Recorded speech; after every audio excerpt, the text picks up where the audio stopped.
Annyeonghaseyo. Today, as you may have guessed, I'll be talking about Korea and Koreans. Today, we're at Bron in Renon, and you may notice I have banana fritters, or in Indonesian, pisang goreng. Let's see, I love my pisang goreng.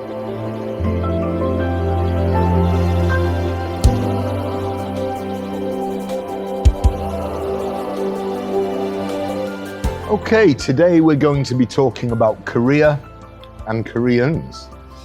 The first photo I'd like to show you today is of the Kims. That's Yuri and Taegon, taken over 20 years ago. And my first ever Korean students. How did I start with Koreans in Jakarta? Well, there was a supermarket quite famous called Kemchik's, and on the notice board, looking for a tutor for our kids. I'd already been in Jakarta a couple of years, and I generally got work with the government. I'd worked for PU, I'd worked for Depnaker, but I took a punt. I went for an interview and I got the job. Within 1 month, without any advertising, I was full. Literally from 2 o'clock till 9 o'clock every day, Monday to Friday. One thing you notice working with Koreans is how hospitable they are. Fruit, coffee, snacks. The second thing you notice, in the bedrooms of the kids, they have a library.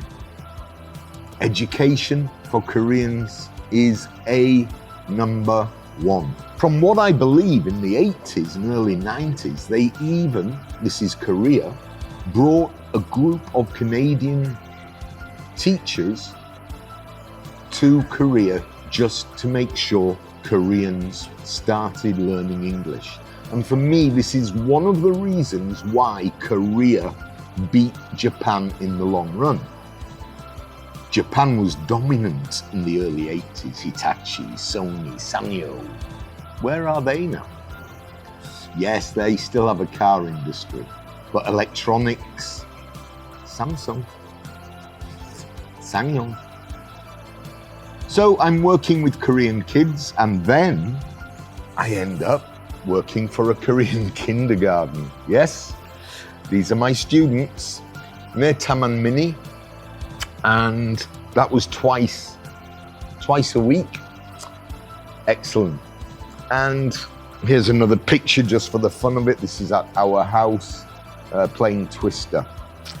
Okay, so in the Krismon and in the fall of Suharto in '98, all my Koreans disappeared because I was charging quite a lot of dollars, and all of a sudden they couldn't afford. And I was too slow to think, okay, I will knock the dollar rate down. I ended up at an international school and again started teaching Koreans. This international school, maybe 10% of students were Koreans. Not only that, we had North Koreans. I even went to one of the houses for a dinner. I can't say I enjoyed the food. The North Koreans, similar to the South Koreans, fantastic in music, motivated, patriotic, strong. Everything about the Korean students said, wow. Also, strangely, you noticed almost immediately when you went to the Korean houses, there was a Korean AC, Korean stationery, Korean food. Everything was bought that was Korean. Wow. Korea and Japan held the World Cup, and I was lucky enough to be invited to Korea by one of my students. And one of the things I always remember when we were in the car, because he had like chauffeur driven, obviously he was quite wealthy, there was a video, and there was one group and one song that absolutely blew my mind, and it was my first proper introduction to what we end up calling K-pop. I could never find the song. Guess what? Last week I hunted it down and I found it.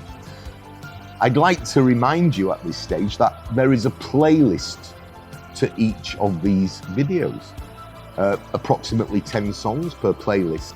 And if you do get a chance, listen to the first song at least of this playlist. It's by Chakra, and that's the song that will always give me memories of the World Cup and the first time to Korea. Another thing you noticed when you were in the houses of Koreans was mum and dad, their marriage photo on the horse. In those days, Koreans got married in Jeju. Koreans still get married in Jeju, but nowadays, of course, throughout the world. Jeju Island is an amazing place to go. And if you get a chance and you've been to Seoul, get to Jeju. So if I come back, I want to come back as a Korean because they are so strong in thought. Doesn't matter whether I'm a boy or a girl. The last part is quite a sad story, true, about a ferry that went down. It was traveling between Seoul and Jeju Island. If I'm not wrong, over 300 people, lots of students and teachers. And as the ship was going down, the captain said, "Wait in your cabins." Unfortunately, 70 to 80% of those on board perished. However, some did live. Sometimes it was good to be the naughty one because none of the teachers survived. And I almost forgot. Bah, bah, don't be a sheep.